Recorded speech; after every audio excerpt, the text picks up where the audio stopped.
तो स्वागत है आप सभी लोगों का हमारे चैनल जीरो मांगा एक्सप्लेन में। और रिटर्न ऑफ सीनियर ब्रदर के एपिसोड 16 की स्टार्टिंग होती है। यहाँ पे दिखाया जाता है कि मुसांग ने सीधे ही उस गनप्योंग पे एक अटैक कर दिया होता है और वहीं दिखाया जाता है इसका इफेक्ट उस छत पे भी पड़ता है, जिस वजह से नीचे लोग खड़े होकर देख रहे होते हैं कि आखिरकार वहाँ क्या चल रहा है। कैसा लगता है कि ये जो रूफ है वो कोलैप्स होने वाली है। वहीं दिखाया जाता है एक गार्ड जो चिल्लाते हुए कहता है कि सभी लोग रास्ते से हट जाओ, और वो कुछ गार्ड को लीड करते हुए कहता है कि जल्दी से ऊपर पहुंचो, जो वैली रोड है उनकी सेफ्टी बहुत ज्यादा इंपॉर्टेंट है। और दिखाया जाता है कि एक गार्ड ऊपर पहुंच के कह रहा होता है कि ये बिल्कुल खाली है, यहाँ पे वैली लॉर्ड नहीं है, यहाँ पे खाली यूम बेग है जो यहाँ नॉकआउट हो चुका है, जो वैली लॉर्ड है वो मिसिंग है। और वहीं दिखाया जाता है मुसांग जो कि वहाँ ऊपर छत पे से इस सारी चीजों को देख रहा होता है, और वो कहता है कि ऐसा लगता है कि तुम्हारे सबऑर्डिनेट तुम्हें ढूंढ रहे हैं और मुझे लगता है कि तुम इस तरीके से और ज्यादा जल्दी उनके पास पहुंच जाओगे। और वहीं दिखाया जाता है कि उसने गनप्योंग को उल्टा लटका रखा होता है छत से। और वहीं मुसांग आगे कहता है कि तुम इसके बारे में क्या सोचते हो, क्या मैं तुम्हें यहीं से छोड़ दूं। और वहीं दिखाया जाता है गनप्योंग जो जल्दी से बोलता है नहीं नहीं नहीं, हम बात कर लेते हैं कि तुम्हें इतनी ज्यादा आगे जाने की जरूरत नहीं है। वहीं इस चीज को सुन के मुसांग कहता है कि मैं तो बस बात करने ही आया था, और तुम ही हो जिसने मुझको पॉइजन करने की कोशिश की थी। और जितनी बार मैं इसे सोच रहा हूँ ये मुझको और ज्यादा गुस्सा दिला रहा है कि मुझे तुम्हें यहाँ छोड़ देना चाहिए। और इस बात को सुन के गनप्योंग बहुत ज्यादा डरते हुए कहता है कि सॉरी, मुझे माफ कर दो, मैं ही गलत था कि मैं दोबारा से इस तरह की ट्रिक प्ले नहीं करूंगा, और मैं तुम्हारे हर एक क्वेश्चन का अच्छी तरीके से आंसर दूंगा, तो प्लीज। वहीं इस चीज को सुन के ही मुसांग कहता है कि तुम्हारी ये जो टोन है वो बहुत ज्यादा इरिटेटिंग है। तो गनप्योंग कहता है कि प्लीज प्लीज मुझे छोड़ दो, मैं तुमसे बहुत ज्यादा माफी मांगना चाहता हूँ कि मैं ही फूल था जिसने इस तरीके से तुम्हारे ऊपर टिक करने की कोशिश की। मैं कसम खाता हूँ, प्लीज तुम मुझे छोड़ दो। वहीं इस चीज को देख के मुसांग अपना फेस बनाते हुए कहता है कितना ही कावड़ है। और वहीं इस चीज को देख के गनप्योंग थोड़ा सा शांति से हंसने लगता है, मगर दिखाया जाता है कि मुसांग ने तुरंत ही उसको छोड़ दिया होता है। और इस चीज को देख के ही वो सोचने लग जाता है क्या क्या मैं इसी तरीके से यहाँ मरने वाला हूँ। और वो तुरंत ही वहाँ मुसांग को बहुत ज्यादा गाली देने लग जाता है और उसने अपनी आंख मीच ली होती है। वहीं दिखाया जाता है मुसांग जो टेलीकाइनेसिस की मदद से गनप्योंग को हवा में रोक लेता है, और दिखाया जाता है कि गनप्योंग वहाँ हवा में फ्लोट करते हुए आंख मीच के मुसांग को गाली दिए जा रहा होता है। और वहीं वो आखिर में आके कहता है आखिरकार मैं तुम्हें मरने के बाद भी तुम्हें कर्ज करता रहूंगा, और मैं जब भी सेटिस्फाई नहीं होऊंगा जबकि तुम्हारी बॉडी के छोटे छोटे पीसेस नहीं कर दिए जाते। वहीं मुसांग इस बात को सुन के कहता है कि ऐसा लगता है कि ये थोड़ा ज्यादा हो गया। तो इस बात को सुन के गनप्योंग आंख खोल के देखता है, और वो सीधा ही मुसांग को घूरते हुए देख के बहुत ज्यादा हैरान होकर अपने आप को मारते हुए कहता है, वो कहता है आखिरकार ये क्या हो रहा है, मैं अभी भी यहाँ कैसे फ्लोट कर रहा हूँ। वहीं मुसांग कहता है कि वो तो मेरे थोड़े कंधे में दर्द हो रहा था, इसलिए मैंने तुम्हें छोड़ के यहाँ इस तरीके से लटका रखा है, मगर तुमने फिर मुझे जिन क्या क्या नाम से बुलाने लग गए। वहीं इस चीज को सुन गई गनप्योंग बहुत ज्यादा परेशान हो कहता है कि नहीं, ये बस एक मिसअंडरस्टैंडिंग थी। और वहीं वो सोचने लग जाता है कि ये सच में बहुत ज्यादा इंसान है कि ये मेरे ऊपर टेलीकाइनेसिस यूज करता है, यहाँ तक कि मेरा जो वेट है वो 170 पाउंड है। वहीं मुसांग वहीं से मुड़ते हुए कहता है कि जो भी है, कि पहले तुमने मुझे मारने की कोशिश की थी तो तुम थोड़ी बहुत मेरी इंसल्ट कर देते हो, तो इसमें कौन सी बड़ी बात है। वहीं इस चीज को सुन के गनप्योंग वहाँ सोच रहा होता है कि अगर मुझे पता होता कि ये इतने ज्यादा मॉन्स्टर बन रहा है तो मैं सच में इसके साथ कोई भी इस तरह की चीज नहीं करता। वहीं मुसांग पीछे अपना सिर घुमाते हुए कहता है कि वैसे भी चलो छोड़ो, मुझे ये बताओ कि आखिरकार तायरोंग कहाँ है। वहीं इस चीज को सुन के ही गनप्योंग बोलता है क्या तुम मुझे जाने दोगे अगर मैं तुम्हें उसके बारे में सब चीज बता देता हूँ। तो वहीं मुसांग भी कहता है अगर तुम मुझे इस तरीके से नहीं बताओगे तो मैं तुम्हें टॉर्चर करता रहूंगा जब तक तुम सारी चीजें बता नहीं देते। वहीं इस चीज को सुन के गनप्योंग बहुत ज्यादा डर जाता है, और वो सोचने लग जाता है कि आखिरकार ये मॉन्स्टर सीधा ही हेल से आया है क्या। वहीं मुसांग आया कहता है मगर मैं ये प्रॉमिस करता हूँ अगर तुम मुझे हर एक चीज बता देते हो तो मैं तुम्हें यहाँ जिंदा रहने दूंगा। और वहीं वो एक डरावनी से फेस बनाते हुए कहता है अगर तुमने यहाँ पे थोड़ा सा भी झूठ बोलने की कोशिश की तो मैं अपने पुराने प्लान पे आ जाऊंगा वापस से। और इस चीज को सुन के गनप्योंग बहुत ज्यादा डरते हुए कहता है चलो ठीक है। और वहीं दिखाया जाता है कोई बंदा जो एक बुक को पढ़ रहा होता है, और कोई आते हुए कहता है कि लॉर्ड यहाँ पे एक प्रॉब्लम है। वहीं वो उनका लॉर्ड पूछता है कि बताओ। तो वो बंदा बताने लग जाता है कि हमारे जो ड्रग्स थे जो हमने ज्ञानजू में डिस्ट्रीब्यूट करने के लिए भेजे थे वो मुनीम अलायंस ने ढूंढ लिए हैं, और रिपोर्ट के हिसाब से वो करेंटली बेगर गैंग के पास हैं। और इस चीज को सुन के ही वो बंदा जिस बुक को पढ़ रहा होता है गुस्से में उसके पेज को पकड़ देता है। वहीं वो लॉर्ड पूछता है कि आखिरकार उसका कितना डैमेज है। तो वहीं वो बंदा बताने लग जाता है कि वो लगभग 1 कैरेज के बराबर ड्रग्स थे जो बिल्कुल न्यूली प्रोड्यूस हुए थे, और जो वहाँ पे 23 मार्शल मास्टर थे उसको गार्ड करने वाले वो सभी मार दिए गए हैं। तो वहीं वो लॉर्ड कहता है कि उन ड्रग्स को वापस लेके आओ, और क्योंकि वो बेगर गैंग के पास हैं तो वो उस चीज से ही बहुत ज्यादा क्लू निकाल सकते हैं, तो इसलिए जल्दी से जाके उन्हें वापस लेके आओ। वहीं इस चीज को सुनकर ही वो बंदा कहता है अगर हम ऐसा करेंगे तो जो मुनीम अलायंस है उससे हमारा क्लैश हो जाएगा। वहीं इस बात को सुन के ही वो लॉर्ड उस किताब को बंद करते हुए कहता है अगर तुम उस चीज़ को नहीं लेके आते तो हम सभी इस तरीके से मारे जाएंगे। और वहाँ जाके तुम चाहे कुछ भी करो, या फिर तुम उन पर सैनिक अटैक करो, या कैसे भी अटैक करो, चाहे अपने आप को मरवाओ, मगर उन ड्रग्स को वापस लेके आओ हर एक कॉस्ट पे। और हमें बताया जाता है कि मिस्टीरियस सेक्ट लीडर ली पोंगस्योंग है, और वहीं गनप्योंग पूरी बात मुसांग को बता देता है कि वो मिस्टीरियस सेक्ट लीडर है। वहीं मुसांग सोचता है कि आखिरकार ये कैसा नाम है। वहीं गनप्योंग बता रहा होता है कि वो एक स्मगलिंग ग्रुप है जो कि वेस्ट से कुछ लेके आता है, मगर ये कोई कॉमन स्मगलिंग ग्रुप नहीं है, और इसके हर एक मेंबर्स मार्शल मास्टर हैं जिसके पास बहुत ज़्यादा पावर है। और वो अचानक से आते हैं और हवा में गायब हो जाते हैं, और उनके बारे में बहुत ज़्यादा सीख देते हैं। और वहीं इस चीज़ को सुन के मुसांग उन फैंटम थ्रियो के बारे में याद करते हुए कहता है कि ऐसा लगता है कि वो भी इन्हीं से रिलेटेड थे। वहीं मुसांग पूछता है, तो इसका मतलब तुम ये कह रहे हो कि तुमने तायरोंग को उनको इंट्रोड्यूस किया एक पोर्टर के रूप में, और वो उसको यहाँ से इसीलिए लग गए क्योंकि उसने कुछ इश्यू कर दिया था। तो वहीं इस चीज़ को सुन के गनप्योंग कहता है कि हाँ ये बिल्कुल सही है। और वहीं मुसांग अपना और रिलीज करते हुए कहता है, तो आखिरकार तुम वहाँ बस इस चीज़ को होते हुए देख रहे थे। वहीं इस चीज़ को सुन के गनप्योंग कहते हुए कहता है, मगर उसमें मैं कुछ भी नहीं कर सकता था, वो सच में बहुत ज़्यादा स्ट्रॉन्ग है, और उससे भी ज़्यादा वो हमें आयरन ब्लड बटालियन ने इंट्रोड्यूस कराए थे, और हम एक ऐसी सिचुएशन में थे कि हम उनको अपोज नहीं कर सकते थे। वहीं मुसांग भारी आवाज में कहता है, तो इसका मतलब तुम मुझे बताओ कि आखिरकार वो कहाँ है। तो वहीं गनप्योंग भी डरते डरते कहता है कि वेल ऐसा है कि मुझे खुद भी नहीं पता। वहीं इस चीज़ को सुन के मुसांग कहता है क्या। तो वहीं गनप्योंग बताने लग जाता है कि मैं बिल्कुल सच बता रहा हूँ कि जो आयरन ब्लड बटालियन है उसने हमें शुरू से ही कह दिया था कि इनके बारे में ज़्यादा क्यूरियस मत होना, और ना ही इनके बारे में ज़्यादा जानने की कोशिश करना। और उन्होंने इस तरीके से अरेंजमेंट बनाए थे, अगर उनको कुछ भी जरूरत है तो वो खुद से वहाँ हमें ढूंढते हुए आते थे, और उन्होंने हमें बहुत ज़्यादा पैसे दिए थे खाली उनको कुछ लोग दिलाने के लिए। तो इसलिए मैंने भी कुछ ज़्यादा चीज़ जानने की कोशिश नहीं की, और मैं कसम खा के कहता हूँ कि यही चीज़ मैं जानता हूँ बस। तो वहीं मुसांग खड़ा होते हुए कहता है, चलो ये ठीक है। वहीं वो गनप्योंग के ऊपर एक स्विंग करते हुए कहता है कि मुझे इस चीज़ को वेरीफाई करने के लिए टाइम चाहिए कि आखिरकार ये सच है कि नहीं।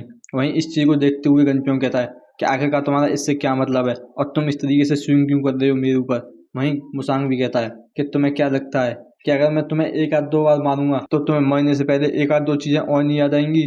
तो वहीं गनप्योंग भी कहता है कि सच में मुझे इसके बारे में और कुछ भी नहीं पता है, और तुमने कहा था अगर मैं तुम्हें हर एक चीज़ बता दूंगा तो तुम मुझे जिंदा छोड़ दोगे। तो वहीं मुसांग भी कहता है कि हाँ मैं तुम्हें नहीं मारूंगा। वहीं गनप्योंग भी कह रहा होता है कि मुझे एक स्विंग में ही मार दो, कि इस तरीके से मुझे तड़पाओ मत। मुसांग भी कहता है कि मैंने कसम खाई थी कि मैं तुम्हें नहीं मारूंगा। और यहीं से सीन कट के दिखाया जाता है मुरीमा लाइन से बाहर जाने का गेट, जहाँ पे पापा और मुरोंग दोनों ही मुरीमा लाइन से जा रही होती हैं। वहीं कोई आवाज देते हुए कहता है लेडी हुआ, और दिखाया जाता है कि वो दोनों ही पीछे मुड़ के देखते हैं, और दिखाया जाता है वहाँ पे हुआंग वुन भागते हुए आ रहा होता है, और वो कह रहा होता है कि प्लीज रुको मैं अभी आ रहा हूँ। और वो तुरंत ही वहाँ मुरोंग के सामने आके खड़े होते हुए कहता है कि लेडी हुआ, कि आखिरकार आप इतनी जल्दी जा रही हैं कि यहाँ तक कि तुम्हें आए हुए भी ज़्यादा टाइम नहीं हुआ, और मैं ये होप कर रहा था कि मैं तुमसे एक अच्छी सी बात कर पाऊँ। वहीं इस चीज़ को सुन के मुरोंग कहती है कि मुझे माफ़ कर दो, कि ऐसा लगता है कि तुम्हें अगली अपॉर्चुनिटी के लिए वेट करना होगा क्योंकि अभी मैं जल्दी में हूँ। तो हुआंग वुन भी कहता है कि तुमने पहले भी यही बात की थी जब तुम यहाँ पे आई थी, कि ऐसा लगता है कि मैंने तुम्हें अपॉइंट कर दिया है। तो वहीं इस बात को सुन के मुरोंग कहती है कि ऐसा कुछ भी नहीं है। तो वहीं हुआंग वुन भी कहता है अगर यहाँ पे कोई भी प्रॉब्लम नहीं है तो मुझे आप अपनी प्रॉब्लम बता सकती हैं, क्या पता मैं इसमें आपकी हेल्प कर दूँ। तो वहीं मुरोंग भी कहती है कि ऐसा कुछ नहीं है, और वो तुरंत ही उसकी नज़र कहीं जाती है, और दिखाया जाता है कि ऊपर पैट्रियार्च होते हैं, और वहीं वो पैट्रियार्च को देख के तुरंत ही मुड़ते हुए कहती है ये कोई ऐसी बात नहीं है जिसके बारे में तुम चिंता करो, कि मेरी जर्नी अभी भी लंबी है तो मुझे यहाँ से चलना होगा। तो वहीं ह्योंग भी कहता है कि चलो ठीक है, और वहीं मुरोंग कहती है कि चलो पापा, और दिखाया जाता है कि वो दोनों ही घोड़े पे बैठ के वहाँ से निकल जाते हैं।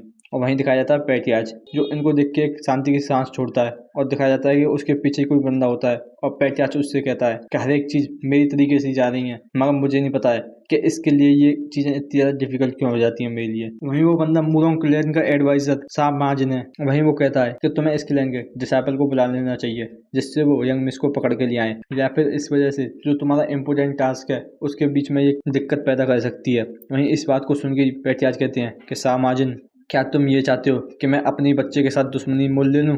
तो वहीं इस चीज़ को सुन के ही सामाजिन अपना सिर झुकाते हुए कहता है कि दुश्मनी नहीं, मैं ऐसा कुछ भी नहीं सोच सकता। पेरेंट्स और बच्चे के बीच में एक पवित्र रिश्ता होता है। वहीं इस बात को सुन के पैट्रियार्च कहती हैं कि मैं तुम्हारी हर एक बात मान लूंगा, बस मेरे बच्चे को छोड़ के, और कभी भी इस तरह की हरकत करने की कोशिश भी मत करना, और ना ही उस पर अपना हाथ डालने की कोशिश करना बिना मेरी कोई कंसल्ट के। तो वहीं सामाजिन भी कहता है कि ठीक है मैं समझ गया। वहीं पैट्रियार्च आगे कहते हैं कि अभी के लिए यहाँ से कुछ लोगों को भेज दो जो उसको ऑब्जर्व करते रहें, और ये बात ध्यान रखना कि जो पापा और ग्योमा दोनों ही हैं उनके पास 7 QI सेंसेस हैं, तो उनको बता देना कि वो दूर से ही उनको देखते रहें और उससे भी ज्यादा पिछले 6 मंथ की एक्टिविटी को इन्वेस्टिगेट करूँ कि मैं आखिरकार जानना चाहता हूँ कि वो वेस्ट में जाने के लिए इतनी ज्यादा बेचैन क्यों है।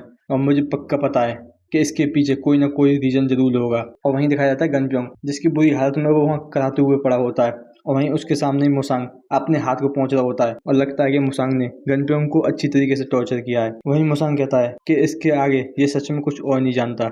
तो सीन कट के दिखाया जाता है ब्लड यूनिकॉर्न गैंग का, जहाँ पे ब्लड यूनिकॉर्न गैंग के कुछ मेंबर बुरी हालत में जमीन पे पड़े होते हैं और वहीं कुछ लोगों ने उन्हें घेर रखा होता है। और दिखाया जाता है ब्लड यूनिकॉर्न गैंग का लीडर यो गिलचोंग, जिसके गर्दन पे किसी ने तलवार लगा रखी होती है। और वहीं यो गिलचोंग कहता है कि मैं यो गिलचोंग कई सारी बैटल्स में ग्रेट एम्परर को अपनी लॉयल्टी सर्व की है, और तुम प्रिंसेस जिसने अभी तक अपना दूध पीना नहीं छोड़ा, माना तुम ग्रेट एम्परर की प्रीशियस चाइल्ड हो, मगर तुम मुझे इस तरीके से ट्रीट नहीं कर सकती। और वहीं दिखाया जाता है कि उसके सामने चियोल जिवा बैठी होती है और वहीं यांगजी ने उसके ऊपर तलवार लगा रखी होती है। वहीं चियोल जिवा कहती है क्या ऐसा है? तो वहीं यो गिलचोंग भी कहता है कि हाँ, अगर ग्रेट एम्परर को इस बारे में मालूम पड़ा तो वो इस तरीके से नहीं बैठेंगे। तो वहीं इस बात को सुनकर चियोल जिवा भी कहती है कि हाँ, मैं ये बात मानती हूँ कि अगर ग्रेट एम्परर को मालूम पड़ा कि तुमने मिस्टीरियस फैक्शन से एक डील की है, वो भी 3 एल्डर्स के साथ, तो पर्सनली आके तुम्हारी इस नार को यहीं तोड़ देंगे। तो इस बात को सुन के यो गिलचोंग बहुत ज्यादा हैरान हो जाता है और वहीं वो सोचने लग जाता है कि आखिरकार इसको कैसे पता लगा। और वहीं वो कुछ स्क्रोल यो गिलचोंग के आगे फेंकती हुई कहती है और तुम ये मत सोचना कि तुम इस बात को मना कर दोगे, क्योंकि हमारे पास पहले बहुत ज्यादा एविडेंस है। और वहीं इस चीज को सुन के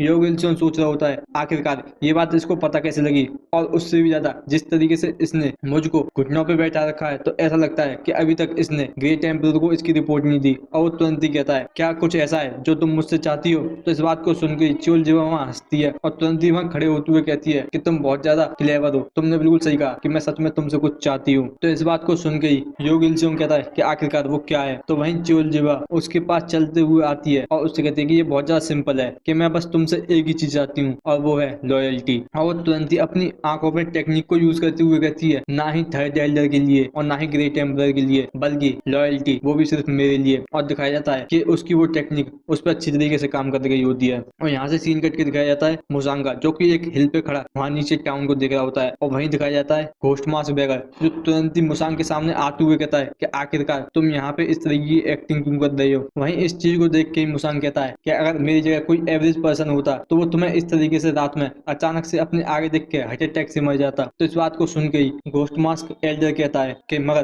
तुम कोई एवरेज पर्सन नहीं हो। तो मुसांग भी कहता है हाँ, मगर फिर भी मैं कुछ देर के लिए फ्रोज हो गया। तो इस बात को सुन के घोस्ट मास्क बैगर कहता है कि तुम्हारी अगर इस बात को कोई सुनेगा तो ऐसा लगेगा कि मेरा ये जो फेस है वो किसी तरीके का वेपन है। तो इस बात को सुन गई मुसांग कहता है क्या ऐसी बात नहीं है? मैंने सोचा था कि तुमने इसे पर्पसली इस तरीके से बना रखा है जिससे तुम किसी और को फोर्स कर सको। तो इस बात को सुन गई घोस्ट मास्क बैगर कहता है क्या तुम मेरे इस नेचुरल फेस का बहुत ज्यादा आगे तक मजाक नहीं बना रहे हो? तो वहीं मुसांग कहता है कि वैसे छोड़ो, मगर वैसे तुम यांगजू काउंटी को छोड़ के यहाँ कैसे हो? मैंने ये एक्सपेक्ट नहीं किया था कि कोई हायर अप पर्सनली यहाँ विजिट करने के लिए आएगा। तो इस बात को सुन के घोस्ट मास्क बैगर अपनी मूंछों को सहलाते हुए कहता है कि जब किसी ने मुझे पर्सनली रिक्वेस्ट की हो तो मैं खुद इसे देखने के लिए आया हूँ कि सिचुएशन कैसी है। और वैसे तुम यहाँ पे आए थे जंग तायरों के बारे में जानने के लिए, क्या तुम्हें इसके बारे में कुछ मालूम पड़ा? तो इस बात को सुन के ही मुसांग कहता है कि जिस ड्रग स्मगलिंग ऑर्गेनाइजेशन के पीछे तुम्हारी ग्रेट गैंग पीछे पड़ी थी, कि ऐसा लगता है कि उन्हें मिस्टीरियस फैक्शन कहा जाता है, क्या तुम मुझे उनके बारे में सब चीज बता सकते हो?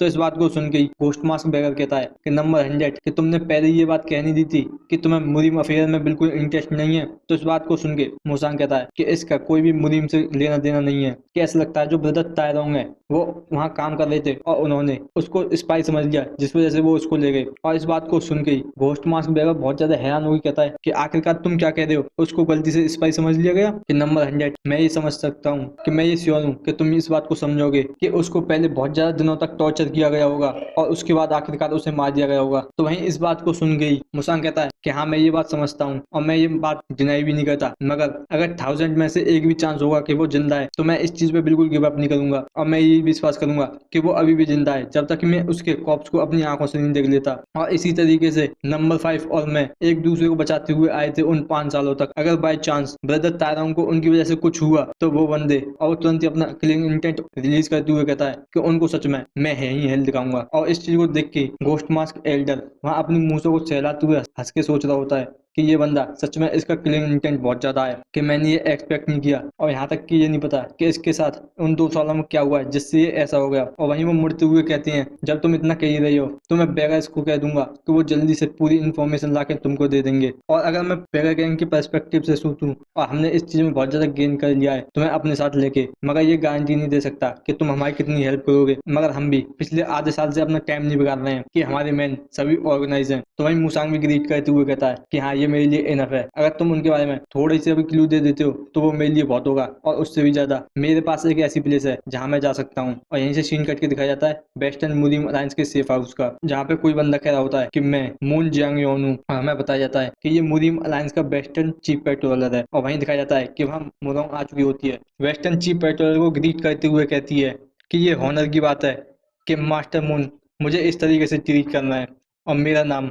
मुरोंग ग्योम हुआ है। तो वहीं इस बात को सुन के वेस्टर्न चीफ पेट्रोलर कहता है कि मेरी जो रेपुटेशन है वो कंपेयर नहीं की जा सकती हेवनली शॉर्ट गॉडेस से, तो प्लीज यहाँ बैठिए। और दिखाया जाता है कि वो दोनों ही वहाँ बैठ जाती हैं। और वहीं वेस्टर्न चीफ पेट्रोलर कुछ डॉक्यूमेंट देते हुए कहता है कि ये जो डॉक्यूमेंट हैं वो पर्सनल चेंजेस वाले हैं, तो प्लीज ये मेक श्योर करना कि तुम इन्हें एक बार पढ़ लो। तो इस बात को सुन के मुनोंग कहती है कि थैंक यू मेरी इस तरीके से हेल्प करने के लिए, और मैं ये श्योर हूँ तुम अचानक इस ट्रांसफर की वजह से थोड़े सरप्राइज हो गए होगे, और मैं ये होप करती हूँ कि तुम्हें ये ऐसा नहीं लगेगा कि मैंने ये तुम्हारी पोजीशन ले लिया। तो इस बात को सुन के वेस्टर्न चीफ पेट्रोलर कहता है कि ऐसी कोई बात नहीं है, वैसे तो मुझे प्रमोशन ही मिला है, और इस वजह से मुझे तुम्हारा थैंकफुल होना चाहिए, तो मुझे नहीं लगा था कि मेरे लिए चीज़ें इतनी ज़्यादा अच्छी हो जाएंगी। और हमें बताया जाता है कि मास्टर मून जो हैं वो एक छोटी सी मार्शल अकेडमी से आते हैं, और उन्होंने कई सारे रेपुटेड मार्शल सेक्ट के डिसाइपल को डिफीट किया है, और उन्होंने अपना इस मुस्लिम अलायंस में नाम बनाया है, और इसी वजह से इनके कई सारे दुश्मन बन गए हैं जो इनके टैलेंट की वजह से बनी है। और अब की सिचुएशन को देखा जाए तो अलायंस ने इनको इसलिए यहाँ अपॉइंट किया था कि ये जो वेस्टर्न रीजन है ये सबसे ज़्यादा डिफिकल्ट रीजन है, और मैंने ये सुना था कि इनकी जो पर्सनैलिटी है वो बिल्कुल बम्बू के जैसे स्टिफ है। और मैं ये अब देख के बता ही सकती हूँ क्योंकि इनके पास कोई भी, ना ही अलायंस ना ही कोई ग्रेट मार्शल अकेडमी का सपोर्ट है। और वहीं मुरोंग कहती है कि वैसे कि जो अनबाउंडेड मैनर है उन्होंने यहाँ पे कई बार अपनी रिक्वेस्ट के लेटर को भेजा है, मगर उनको कभी भी रेस्पॉन्स नहीं मिला। क्या ये हो सकता है कि वो जो लेटर है वो तुम्हारे पास आए ही नहीं, या फिर। और इस बात को सुन के वेस्टर्न चीफ पेट्रोलर थोड़ा परेशान से होकर कहते हैं कि वो तुरंत ही अपना मुंह फेरते हुए कहते हैं कि मैं तो बस ऑर्डर को फॉलो कर रहा था। और इस चीज़ को देख के ही मुनोंग सोचने लग जाती है कि इस तरीके से डिस्कम्फर्ट और एम्बेरसमेंट की ये एक्सप्रेशन दिखाता है इनकी कॉन्फ्लिक्ट हुई है। और वहीं मुरोंग ग्रीट करते हुए कहती है कि वैसे कॉन्ग्रेचुलेसन आपके प्रमोशन के लिए, और वैसे क्या आप मुझे किसी तरह की एडवाइस देना चाहेंगे जो कि मेरे लिए आगे अच्छी रहे, जो इसमें ना लिखी हो। और इस बात को सुन के ही वेस्टर्न चीफ पेट्रोलर पहले तो थोड़ा सोचती हैं और फिर तुरंत ही टेलीपैथी की मदद से कहती हैं कि मैंने सुना है तुम बहुत ज़्यादा राइटेजियस हो, और तुम किसी भी सही काम के लिए बिल्कुल भी हेजिटेट नहीं करती, और जब तुम इस वेस्टर्न रीजन में आई हो अपनी ड्यूटी को करने के लिए तो तुम्हें यहाँ कुछ सस्पिशियस एनकाउंटर हो सकते हैं। तो मैं ये चाहता हूँ कि तुम इसके ज़्यादा डीप में मन जाओ। और इस बात को सुन के ही मुलोंग कहती है कि तुम्हारा इससे क्या मतलब है। वहीं वेस्टर्न चीफ पेट्रोलर वहाँ से जाते हुए कहता है कि यही वो चीज़ है जो मैं तुम्हें बता सकता था, और मैं ये प्रे करूंगा कि तुम ये अपने दिमाग में रखोगी। और इस चीज़ को सुन के ही मुलोंग वहाँ थोड़ा सोचने लग जाती है। और यहीं से सीन करके दिखाया जाता है माउंट जियाओजाओ में बैगर गैंग का एक सुनसान हाउस। और वहीं दिखाया जाता है एक बैगर जो दूसरे से पूछता है कि लीडर, कि आप कहाँ जा रहे हैं। तो वहीं उनका वो लीडर भी कहता है कि मैं बस अपने पेट को साफ करने जा रहा हूँ बास्टर्ड, और तुम मुझे इस तरीके से क्वेश्चन पूछ के क्यों परेशान कर रही हो। और वैसे उधर कोई भी आए तो बिल्कुल उसको आने मन देना, चाहे कोई भी मैटर हो। और वैसे भी अब से वो मेरा प्राइवेट प्लेस होगा, तुम समझे कि नहीं। तो इस बात को सुन के वो कहते हैं ठीक है सर। और वहीं दिखाया जाता है वो बैगर वहाँ आगे चलते हुए कहता है कि चलो देखते हैं। और तुरंत ही वो एक जगह देखते हुए कहता है कि ऐसा लगता है कि ये जगह सही है, और वो तुरंत ही वहाँ अपना पेट साफ करने के लिए वहाँ बैठ जाता है। और वहीं दिखाया जाता है कि उसके पीछे एक बंदा आ गया होता है अपनी तलवार के साथ। और वहीं दिखाया जाता है वो बैगर लीडर जो चिल्लाते हुए कहता है आखिरकार तुम कौन हो, मैंने ये तुमसे पहले ही नहीं कह दिया था कि कोई भी मुझे यहाँ फॉलो करते हुए नहीं आएगा, और जल्दी से यहाँ से जाओ, मैं तुम्हारी वजह से बिल्कुल भी फोकस नहीं कर पा रहा हूँ, तो जल्दी से, अगर तुम्हें यहाँ बात नहीं सुननी तो जल्दी से यहाँ से जाओ। और वहीं दिखाया जाता है वो बंदा सीधा ही उस बैगर की तरफ भागने लग जाता है। और इस चीज़ को देख के ही वो बैगर बहुत ज़्यादा हैरान होकर कहता है कि तुम क्रेजी बास्टर्ड, ये खाली एक जोक था, तुम इसके लिए कितनी आगे तक जा रहे हो। और वहीं दिखाया जाता है वो बंदा सीधे ही अपनी तलवार लेके बैगर को मारने के लिए बढ़ रहा होता है। और दिखाया जाता है कि उसका वो अटैक वो बैगर डॉज कर लेता है, मगर दिखाया जाता है कि उसके उसमें थोड़े से बाल कट गए होते हैं। और इस चीज़ को देख के वो खुद भी परेशान हो गए, तुरंत ही उस अटैक को डॉज करते हुए एक अटैक उस बंदे के ऊपर कर देता है, मगर दिखाया जाता है कि वो बंदा उस अटैक को ब्लॉक कर लेता है। और इस चीज़ को देख के बैगर सोच रहा होता है कि आखिरकार ये अचानक से कौन आ गया, क्या ये मेरे पीछे है या इसका कोई और रीजन है। और तुरंत ही वो उसके ऊपर अटैक करने के लिए बढ़ते हुए कहता है चलो ठीक है, सबसे पहले मैं इसको कैप्चर कर लेता हूँ। और वहीं वो बंदा भी अपना सीधा ही स्लैश उस बैगर के ऊपर कर देता है, मगर दिखाया जाता है कि बैगर तुरंत ही उस अटैक को डॉज कर लेता है और वहां से बिल्कुल गायब हो जाता है। और इस चीज को देख के वो बंदा भी बहुत ज्यादा हैरान होकर सोचता है कि आखिरकार वो कहाँ गया। और वहीं दिखाया जाता है वो बैगर जो कि हवा में पहुंच गया होता है और तुरंत ही आते हुए एक सीधी लात उसके सिर पे मार के उसको वहीं नॉकआउट कर देता है। और वहीं वो कहता है क्या ये मुझे मारने की कोशिश कर रहा था जब मैं अपना पेट साफ कर रहा था, यहाँ तक कि मैं इस जीत के बाद भी बिल्कुल कूल नहीं लग रहा हूँ कि तुम फकिंग बास्टर्ड। और दिखाया जाता है कि आसमान में एक सिग्नल फायर कर दिया होता है और कोई आवाज लगा के कहता है कि ये एम्बुश है, कि एनिमी जो है अटैक कर रहा है। और इस चीज को देख के वो बैगर बहुत ज्यादा हैरान हो कहता है क्या ये तो बैगर गैंग का फ्लेयर है, क्या ऐसा लगता है कि वहां पे कोई आ चुका है। और वहीं वो उस बंदे को देखते हुए कहता है कि ये खाली अकेला नहीं आया, तो मुझे जल्दी से यहाँ से जाना होगा। और वो तुरंत ही इस बात को करके वहां से जाने लग जाता है। फिर दोबारा से लौट के आते हुए कहता है ओ मैं अपनी पेंट तो भूल ही गया था। और दिखाया जाता है कि वहाँ बैगर गैंग के सभी मेंबर्स उन एनिमी से लड़ रहे होते हैं। और वहीं दिखाया जाता है वो मिस्टीरियस सेक्ट का बंदा जो वहाँ खड़े होकर इन सभी को लड़ते हुए देख के सोच रहा होता है कि ये बैगर गैंग की स्ट्रॉन्गेस्ट फोर्स होनी चाहिए, तो इस वजह से इनका जो रेजिस्टेंस है वो बहुत ज्यादा स्ट्रॉन्ग है। मगर हमारा गोल उस ड्रग्स को लेना है, हमें इनको कुछ देर के लिए डिस्ट्रैक्ट करके अपनी दूसरी टीम को भेज के वहाँ उस चीज को सर्च करना है। और वहीं दिखाया जाता है वो बैगर वहाँ आते हुए सीधा ही उस बंदे पर अटैक करते हुए कहता है क्या तुम ही इनके लीडर हो। और दिखाया जाता है कि जिस वजह से उस मिस्टीरियस सेक्ट के बंदे वहाँ उसका कपड़ा हट जाता है और उसके गाल पे थोड़ी सी लग जाती है।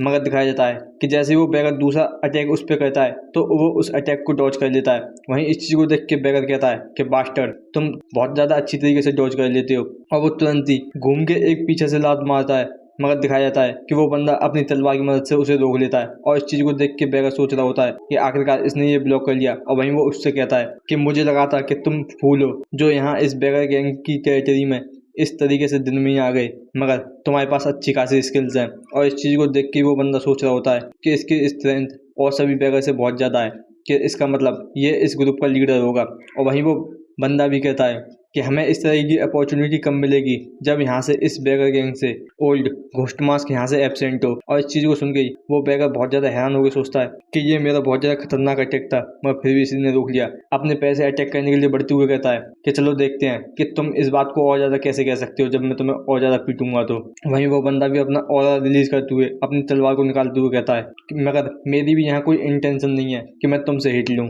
और दिखाया जाता है कि वो तुरंत ही अपनी तलवार उस बैगर पे चला देता है, मगर दिखाया जाता है कि वो एक इल्यूजन होता है। और इस चीज़ को देख के वो बंदा भी बहुत ज़्यादा शौक हो गया, सोचता है कि आखिरकार वो कहाँ गया। और दिखाया जाता है कि वो बैगर सीधे उस बंदे के पीछे आ चुका होता है। और वहीं से वो कहता है कि अब तुम, और तुरंत ही वो एक अटैक करता है, मगर दिखाया जाता है कि वो बंदा भी ऊपर उछल के उसे डॉज कर लेता है। और वहीं वो हवा में से ही एक अटैक सीधे ही बैगर के ऊपर करता है। वहीं बैगर भी उसके सभी अटैक्स को डॉज कर रहा होता है और तुरंत ही वो एक अटैक सीधे ही उस बंदे के ऊपर करता है। मगर दिखाया जाता है उस अटैक के करने के बावजूद भी वहाँ उस बैगर के ऊपर एक कट लग गया होता है। वहीं दिखाया जाता है वो मिस्टीरियस सेक्ट का बंदा जिसकी हालत भी खराब हो रही होती है, और वो हंसते हुए कहता है कि मैंने कहा था ना कि मेरी कोई इंटेंशन नहीं है कि तुमसे ये हिट लूँ। वहीं इस चीज़ को देख के ही बैगर सोच रहा होता है कि आखिरकार मैंने पूरा अपना परफेक्टली एम किया था उसके फेस पे, मगर उसने इसको ब्लॉक कर लिया। और ब्लॉक करने के बावजूद भी उसने मेरे ऊपर एक स्कार छोड़ दिया, तो मैं इसको हल्के में नहीं ले सकता। तो इस हिसाब से ये मेरे इक्वल हुआ और उससे भी ज़्यादा। और जो बैगर गैंग है उनके पास इस चीज़ की कोई भी इंफॉर्मेशन नहीं है कि ये कौन लोग हैं।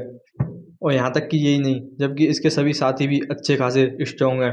और जो सिग्नल फायर किया है वो अभी पूरे यांगजू को विजिबल हो गया होगा, तो मतलब जो मूड योग्य है वो जल्दी यहाँ आ रहा होगा अगर ऐसी बात है। और तुरंत दिखाया जाता है वो मिस्टीरियस सेक्ट का बंदा जो हंसते हुए कहता है कि तुम इस फाइट को थोड़ा सा टाइम लेके जीत लोगे, क्या तुम यही सोच रहे हो। और इस चीज़ को सुन के वो बैगर भी बहुत ज़्यादा हैरान हो जाता है। वहीं वो बंदा आगे कहता है कि क्या तुमने ये सोचा नहीं होगा कि हमने उस मूड योग्य को अकेला छोड़ा होगा। हमने पहले ही उसके लिए 5 स्पेशल मैन छोड़ दिए हैं जो कि स्पीड में बहुत ज़्यादा अच्छे हैं, और वो उसके साथ हाइड एंड सीक खेल रहे होंगे। और तुम क्या सोचते हो कि मैं तुम्हारे सामने यहाँ घूमने की प्रतियोगिता करता रहूंगा?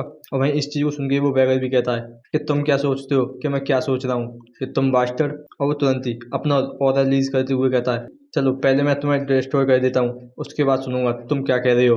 और वहीं इस चीज़ को देख के वो मिस्टीरियस एक्ट का बंदा भी सोच रहा होता है कि इसकी जो इनर क्यूआई है उसका नेचर चेंज हो रहा है, अब ये बहुत ज़्यादा सीरियस होने लगा है। तो इसका मतलब सच में ये अपनी ये ट्रू स्टैंड बाहर निकल रहा है, तो ये ठीक रहेगा कि मैं इसी तरीके से इससे टाइम को बाय करते रहूँ। और वो तुरंत ही अपनी तलवार को उठा के अटैक करने के लिए तैयार होते हुए कहता है कि ये दोबारा से मुझे एक्साइटेड कर रहा है। और वहीं कोई टेलीपैथी की मदद से कहता है कि लीडर, कि यहाँ पे प्रॉब्लम है कि हमें जो है वो ड्रग्स कहीं नहीं मिले। और वहीं दिखाया जाता है वो इस चीज़ को सुन के वहीं रुक जाता है और इस चीज़ को देख के बैगर बहुत ज़्यादा हैरान होता है।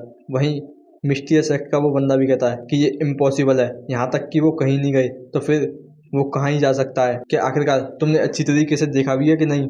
और वहीं वो दूसरा बंदा जवाब देते हुए कहता है कि ये जो प्लेस है वो कोई बड़ा नहीं है और इसकी जो सराउंडिंग है वो बिल्कुल प्लेन है, तो हमने यहाँ पे बेसमेंट से लेके छत तक पूरी जगह देख लिया है मगर वो हमें कहीं नहीं मिला। वहीं वो बैगर कहता है कि तुम यहाँ किस बात से डिस्ट्रैक्टेड हो गए, क्या अब तुम यहाँ पे फाइट करने के लिए तैयार नहीं हो? वहीं वो मिस्टीरियस एक्ट का बंदा भी कहता है ये बेकार बात है कि मैंने सोचा था कि मैं यहाँ पे तुमसे मैच करके और ज़्यादा इंटरटेन होऊंगा। और वहीं बैगर भी कहता है कि ये तुम क्या बात कर रहे हो। वहीं वो तुरंत ही अपनी तलवार को रखते हुए कहता है कि हमें अपने इस मैच को बाद में करना होगा। और इसी बात को कह के वो वहाँ सीटी बजा देता है जिससे उसके सभी साथियों को सिग्नल मिल जाता है। वहीं वो बैगर भी उस बंदे पर हमला करते हुए कहता है कि आखिरकार तुम ये क्या कर रहे हो। और वहीं दिखाया जाता है वो बंदा जो कि अपनी उस तलवार को लेके सीधा ही जमीन में मार देता है, जिससे दिखाया जाता है कि वहाँ एक बहुत ज़्यादा बड़ा धमाका होता है, जिस वजह से वो बैगर भी आगे कुछ देख नहीं पा रहा होता है। और वहीं दिखाया जाता है कि वो वहाँ से गायब हो गया होता है। और वहीं वो बैगर इस चीज़ को देख के सोच रहा होता है कि आखिरकार वो कहाँ गायब हो गया, यहाँ तक कि वो ही नहीं जबकि सभी लोग डिसअपियर हो गए। और वहीं वो चिल्लाते हुए सभी से कहता है कि आखिरकार तुम यहाँ क्या कर रहे हो, जल्दी से उनको ढूंढो, हम उनको छोड़ नहीं सकते। और वहीं वो सोचने लग जाता है कि ये बैगर गैंग के हॉनर की बात है, अगर हमने उन्हें इस तरीके से नहीं ढूंढा तो सच में ये हमारे लिए बहुत ज़्यादा शेम की बात होगी। और वहीं दिखाया जाता है कि वो सभी बंदे जा रहे होते हैं।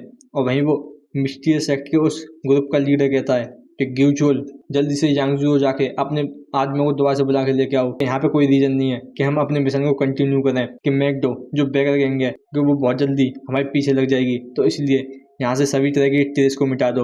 और इस बात को सुन गई वो दोनों ही वहाँ से अपने अपने काम के लिए निकल जाते हैं। वहीं वो बंदा सोचने लग जाता है कि मैंने ये सोचा नहीं था कि जो ड्रग्स है वो यहाँ नहीं होंगे, मगर ये भी नहीं हो सकता कि जो बैगर गैंग है उन सभी को डिस्पोज कर दे।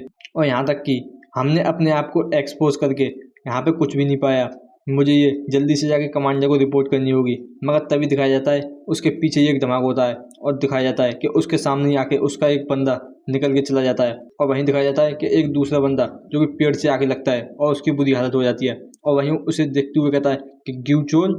और वो तुरंत ही पीछे मुड़ के देखते हुए कहता है कि आखिरकार यहाँ क्या हुआ है। और वहीं दिखाया जाता है कि बैगर आते हुए कहता है क्या तुम ही वो लोग हो जो यहाँ खेलने के लिए आए थे। और वहीं दिखाया जाता है कि मूर्युग्य वहाँ आ गया होता है जो कि अपना ऑरा रिलीज करते हुए हंसते हुए कहता है कि आखिरकार तुम इतनी जल्दी कहाँ जा रहे हो, कि तुम मेरे साथ और ज़्यादा क्यों नहीं खेलते, कि ये बहुत ज़्यादा एक्साइटिंग होगा। और वहीं इस चीज़ को देख के वो बंदा बहुत ज़्यादा हैरान होकर सोचता है आखिरकार मूर्युग्य यहाँ कैसे हो सकता है। और यहीं से सीन कट के दिखाया जाता है ग्रेट थ्यू गैंग का, जहाँ पे एक्सटर्नल हॉल लीडर कह रहा होता है कि मिस्टीरियस फैक्शन हमसे दोबारा से रिक्वेस्ट कर दिया सपोर्ट के लिए, कि उन्होंने बहुत ज़्यादा हैवी लॉस कर दिया है क्योंकि जो बैगर गैंग है उनके पीछे लगी हुई है। और वहीं इस बात को सुन के ही ग्रेट थ्यू गैंग का लीडर कहता है कि अभी हम उस पोजीशन में नहीं है कि हम उनकी हेल्प कर सकें, कि जो पिछली बार अटैक हुआ था उससे हमारा बहुत ज़्यादा लॉस हुआ है, यहाँ तक कि मैन का ही नहीं बल्कि मनी भी बहुत ज़्यादा ख़त्म हो गई। और उससे भी ज़्यादा कि सच ये है कि जो हमारी डील हुई है उनके साथ वो पहले एक्सपोज हो चुकी है, तो हमें जल्दी से रिकवरी के ऊपर ध्यान देना होगा। तो इस बात को सुन के एक्सटर्नल हॉल लीडर कह रहा होता है कि प्रॉब्लम ये है कि वो थर्ड एल्डर को मेंशन कर रहे हैं। और इस बात को सुन गई ग्रेट थ्यू गैंग का लीडर वहाँ उस टेबल पर हाथ मारते हुए कहता है कि डैम इट, वो सेमलेस बास्टर्ड, उनकी हिम्मत भी कैसे हुई हमको इस तरीके से थ्रेटन करने की। और वहीं दिखाया जाता है कोई आते हुए कहता है कि ऐसा लगता है कि तुम बहुत ज़्यादा गंभीर बात कर रहे हो ग्रेट थ्यू गैंग लीडर। और वहीं ग्रेट थ्यू गैंग का लीडर उस बंदे को देख के बहुत ज़्यादा हैरान हो कहता है कि तुम तो। और वहीं दिखाया जाता है कि वहाँ मुसांग आ गया होता है जो ग्रेट थ्यू गैंग के लीडर से कहता है कि मेरे पास तुम्हारे लिए एक अच्छा सा आइडिया है, क्या तुम उस बारे में सुनना चाहोगे। और वहीं दिखाया जाता है एक्सटर्नल हॉल लीडर जो कि मुसांग को वहाँ देख के बहुत ज़्यादा जोर से चिल्लाते हुए कहता है कि आखिरकार तुम कौन हो और तुम्हारी हिम्मत भी कैसे हुई यहाँ आने की। क्या तुम हमारी इस ग्रेट थ्यू गैंग को बहुत ज़्यादा नीची नज़रों से देख रहे हो? और वहीं दिखाया जाता है ग्रेट थ्यू गैंग का लीडर वहाँ चिल्लाते हुए कह रहा होता है कि रुको, कि यहीं रुको, ज़्यादा मत बोलो, आगे वांग। वहीं एक्सटर्नल हॉल लीडर भी कहता है कि इसकी कोई चिंता करने की जरूरत नहीं है सर तुम्हें, कि इसका मैं अच्छी तरीके से केयर कर लूँगा। वहीं दिखाया जाता है इतनी देर में ही ग्रेट थ्यू गैंग का लीडर उस पर एक फिस्ट अटैक कर देता है और उस पर चिल्लाते हुए कहता है कि तुम क्रेजी फूल, क्या तुम मुझे मरवाना चाहते हो? वहीं मुसांग भी कहता है कि तुम इस पर बहुत ज़्यादा हाश हो गए, कि तुम इसको अच्छी तरीके से भी कह सकते थे। वहीं इस चीज़ को सुन के ही ग्रेट थ्यू गैंग का लीडर सोच रहा होता है कि आखिरकार ये इस तरीके की एक्टिंग क्यों कर रहा है। आखिरकार पिछली बार तुम हमारी पूरी गैंग को क्लीन कर देते। वहीं मुसांग वहाँ चेयर को खिसकाते हुए कहता है कि तुम्हें बहुत ज़्यादा नर्वस होने की ज़रूरत नहीं है, कि मैं यहाँ आया था क्योंकि मैं तुमसे कुछ चाहता हूँ और तुम भी उसी चीज़ के बारे में बात कर रहे थे, और मुझे माफ़ कर देना कि मैंने तुम्हें इंटरप्ट कर दिया। वहीं इस चीज़ को सुन गई ग्रेट थ्यू गैंग का लीडर कहता है कि आखिरकार तुम क्या पूछना चाहते हो? तो वहीं मुसांग भी वहाँ चेयर पे बैठते हुए कहता है कि वो आदमी मिस्टीरियस फैक्शन जिसके साथ तुम्हारी डील हुई है।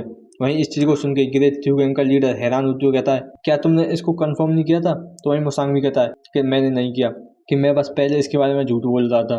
वहीं इस चीज़ को सुन गई ग्रेट थ्यू गैंग का लीडर बहुत ज़्यादा परेशान होकर कहता है कि ये सेमलेस बास्टर्ड।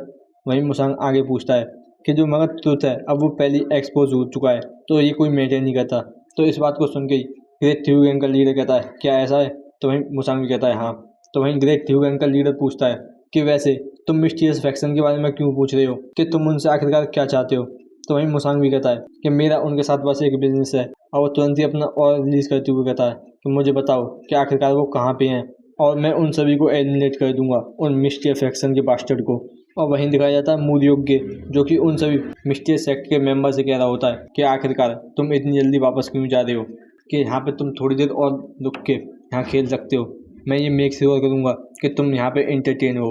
और वहीं वो बंदा भी कहता है कि मुझे नहीं पता कि तुम किस बारे में बात कर रहे हो, मैं तो बस यहाँ से जा रहा था। और वो तुरंत ही अपनी तलवार को बाहर निकालने लग जाता है। और वहीं इस चीज़ को देख के भी मूड योग्य अपने कान को खुजाते हुए कहता है कि ये क्या है, क्या तुम यहाँ पे पिटाई चाहते हो? यहीं इस चीज़ को देख के वो बंदा सोच रहा होता है कि ऐसा लगता है कि ये हम पे बिल्कुल भी इजी जाने वाला नहीं है। और वहीं वो कहता है कि सभी लोग तैयार हो जाओ। वहीं इस चीज़ को देख के मूड योग्य हंसते हुए कहता है कि चलो ठीक है, कि यहाँ पे और ज़्यादा टाइम वेस्ट करने की जरूरत नहीं है, कि तुम सभी लोग एक साथ आ सकते हो। और वहीं वो चिल्लाते हुए कहता है कि यहाँ से अलग हो जाओ। और वहीं दिखाया जाता है कि वो सभी लोग अलग अलग डायरेक्शन में भागने लग जाते हैं। और वहीं वो बंदा भी सोच रहा होता है कि आखिरकार जब हम यहाँ पे जैक्स नहीं ढूंढ सकते, यहाँ पे और ज़्यादा बैटल को करने का कोई फ़ायदा ही नहीं है, तो ये इम्पोर्टेंट है कि मैं यहाँ से जल्दी से निकल जाऊँ।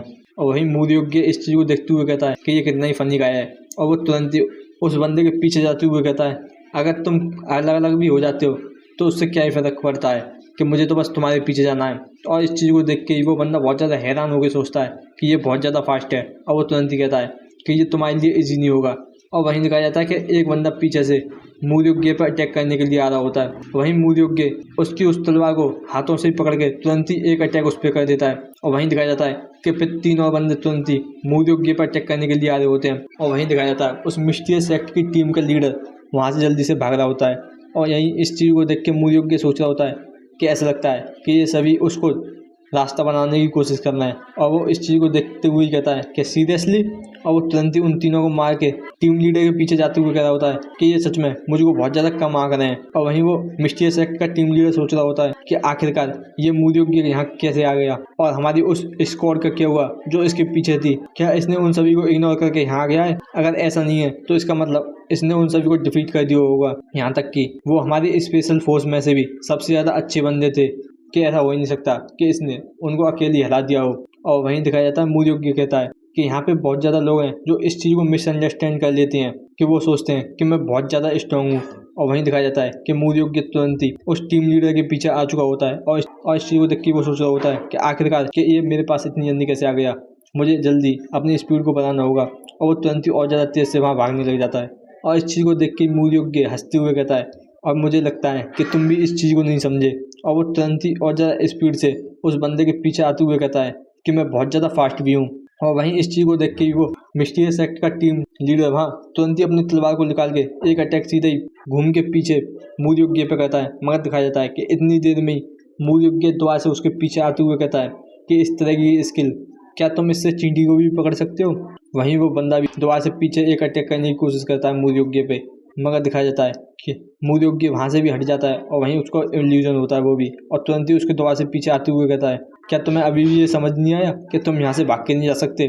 तो इस चीज़ को सुन के वो बंदा भी चिल्लाते हुए कहता है कि अगर ऐसी बात है तो मैं तुम्हें अभी मार दूंगा।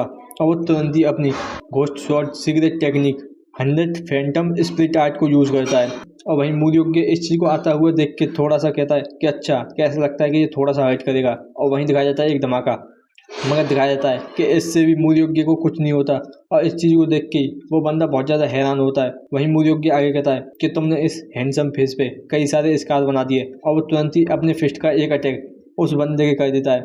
मगर दिखाया जाता है कि वो बंदा भी उस फिस्ट अटैक को रोकने की कोशिश करता है, मगर उसकी एक फिस्ट में वहाँ बहुत ज़्यादा बुरी हालत हो जाती है। और वहीं वो खून खांसते हुए कहता है कि खाली एक ही हिट के बाद मेरी ये हालत हो गई कि मेरा जो डिफेंस था वो बिल्कुल यूजलेस था। क्या ये स्ट्रेंथ एक ह्यूमन की हो भी सकती है कि नहीं। और वहीं वो सोचने लग जाता है कि 10th young master, heavenly sword goddess और मूर्योग्य के डूमर्स हैं, वो ऑर्थोडॉक्स के प्रोडिजी हैं जो जल्दी मुरिम के 100 मार्शल मास्टर्स में से आ जाएंगे।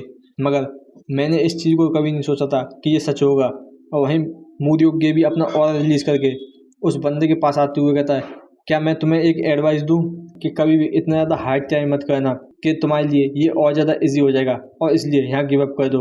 और वहीं वो बंदा सोच रहा होता है कि मैंने इसको अंडर एस्टिमेट कर लिया था कि ये पहले ही उस 100 मार्शल मास्टर की लीग में पहुंच चुका है, कि हमारा जो मिशन है वो बिल्कुल फेलियर था। यहाँ तक कि हम उस ट्रक को ढूंढने में भी फेल नहीं हुए, मगर हम सभी यहाँ इतनी बुरी हालत में हो गई। और इस तरीके से मैं लॉर्ड को कैसे फेस दिखा सकता हूँ, और अब इसका कोई चांस नहीं है, अब मुझको अपने आप को मारना ही होगा। मगर तुरंत ही जैसे ही वो उस पॉइजन पिल को खाने की कोशिश करता है, तुरंत ही मूर्योग्य उसके जबड़े को पकड़ते हुए कहता है कि मुझे पहले ही पता है कि तुम्हारे पास सुसाइड पिल है, मगर तुम यहाँ नहीं मर सकते क्योंकि मेरे पास बहुत ज़्यादा क्वेश्चन है तुमसे पूछने के लिए। तो अपने जॉ को यहीं रिलैक्स करो। और वहीं इस चीज़ से ही उस बंदे की बहुत ज़्यादा बुरी हालत हो रही होती है। और वहीं दिखाया जाता है एक जो मूर्योग्य के पीछे आ रहा होता है, और वहीं मूर्योग्य भी उस डैगर जैसी चीज़ को सेंस करके ब्लॉक कर लेता है। और वहीं वो देखते हुए कहता है कि एक स्किल शॉट, मगर ये यहाँ कैसे हो सकती है। और वहीं दिखाया जाता है एक और बंदा आके उस टीम लीडर को आके वहीं मार देता है। और इस चीज़ को देख के मूर्योग्य बहुत ज़्यादा हैरान हो गया, कहता है कि नहीं, कि तुम बास्टर। और वो तुरंत ही उसके पीछे जाने लगता है और उस पर एक अटैक करता है। वहीं वो बंदा भी उस अटैक को डॉज कर लेता है। तो वहीं मूर्योग्य एक और अटैक बनाते हुए कहता है कि तुम्हें इस चीज़ को सेटल करना होगा। और वो तुरंत ही अपनी एक पाम टेक्निक से उसके ऊपर मारता है, जिससे वो बंदा दिखाया जाता है कि उसको कुछ नहीं होता, बल्कि वो उसकी स्ट्रेंथ से पीछे चला जाता है। और वहीं इस चीज़ को देख के मूर्योग्य हैरान होकर सोचता है कि आखिरकार कि उसने यहाँ से जाने के लिए मेरी स्ट्रेंथ को यूज़ किया है।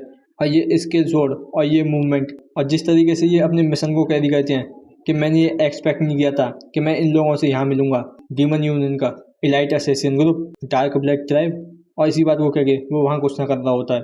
और सीन कट के दिखाया जा रहा होता है घोस्ट मास बैगर का, जो अपनी मूंछों पे हाथ मारते हुए कह रहा होता है कि आखिरकार तुम्हें ऐसा क्या काम आ गया जो तुम यहाँ आ गई इस बैगर की डेन में।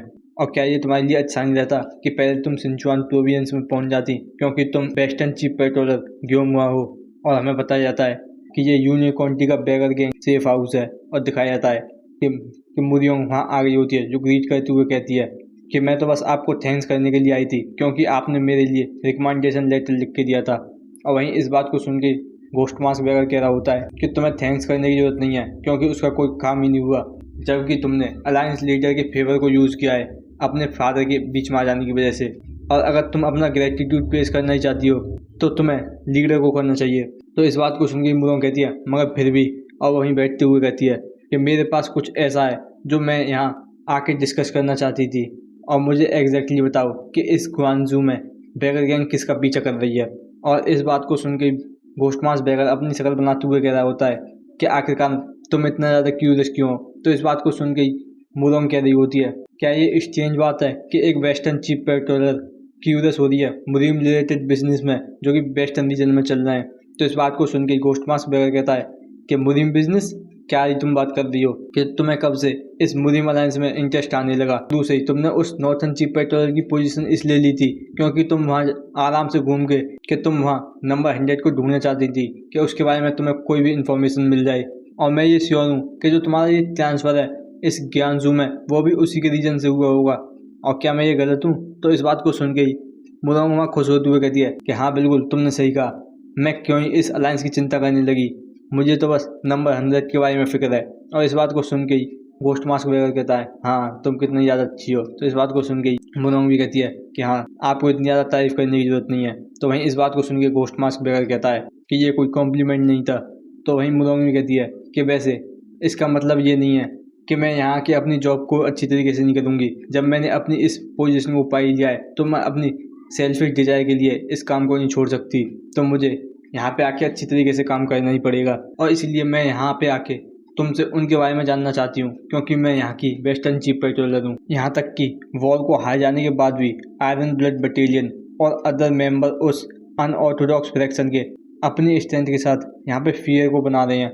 और अब इस टाइम पे एक न्यू ऑर्गेनाइजेशन यहाँ पे राइज कर रही है, जो कि यहाँ पे बहुत ज़्यादा ड्रग्स को सप्लाई कर रही है इधर से उधर। और ये कोई इंसिडेंस नहीं हो सकता।